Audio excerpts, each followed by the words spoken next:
Gen ti moun qui déjà ap viv ak on doule nan kè yo, le fait que ap viv loin maman ak papa yo.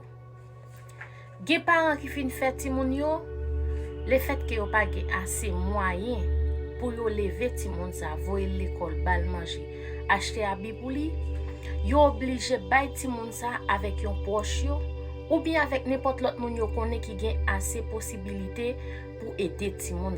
Là yon moun décide prendre ti moun sa yo la kay li, ça pas yon raison pour profiter de ti moun nan, pour maltraiter, traiter l tant esclave et faire tout travail qui pèse dans kay la. Chaque coup de mot méchant, chaque maltraitance, chaque humiliation, y aurait été gravé dans kè ti moun sa yo.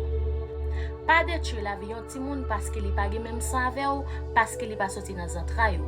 Devant bon Dieu, tout ti moun gen même valeur.